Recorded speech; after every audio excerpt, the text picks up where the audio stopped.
একটু মাংস রান্না করব। ডেচকিটা বসিয়ে দিলাম। ডেচকি একটু গরম হলে তেল দিয়ে দিব। তেলটা ভালো করে গরম হতে হবে। যখন তেল গরম হয়ে যাবে তখন পেঁয়াজ ফোলা দিয়ে দিব।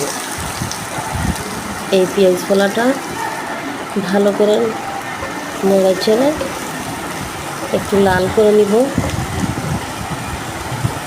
ভালো করে নাড়ব। একটু পেঁয়াজটা লাল হয়ে গেলে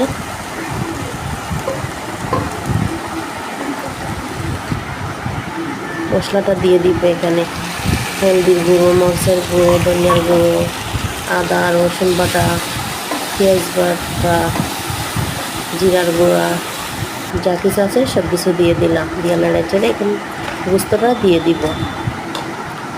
এই গোস্তটা দিয়ে ভালোভাবে নাড়িয়ে ভালো করে নাড়ব। নাড়ে চেড়ে গোস্তটা ভালো করে নাড়াচাড়া করে ঢাকনা দিয়ে একটু সময় ঘুরে রাখবো। ঘুরিয়ে দিলাম। তারপর আবার দেখে নিব শুদ্ধ হয়েছে কিনা। এইভাবে গোস্তটা রান্না করলে অনেক স্বাদ লাগে, অনেক মজা লাগে। এইভাবে নেড়ে চেড়ে দেখবো গোস্তটা আর কতটুকু জাল হতে হবে, শুদ্ধ হতে হবে। আবার ঢাকনাটা তুলে দেখবো হয়ে গেছে তরকারিটা। আমার তরকারিটা হয়ে গেছে।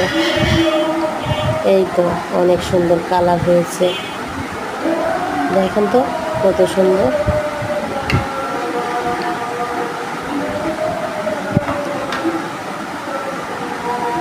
কত সুন্দর কালার দেখতে লাগে। এখন একটু সামান্য জল দিয়ে দিব। একটু জল না দিলেও হয় না, সামান্য জল দিয়ে দিলাম। ঝোল দিয়ে একটু নাড়াচাড়া করে সামান্য নাড়বো, বেশি নাড়বো না। একটু হালকাভাবে নাড়ে চাড়ে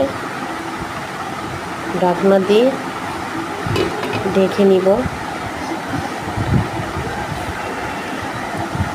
একটু করে পড়ে গেছে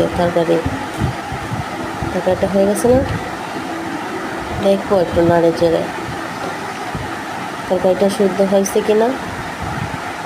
এই তো কি সুন্দর হয়েছে না।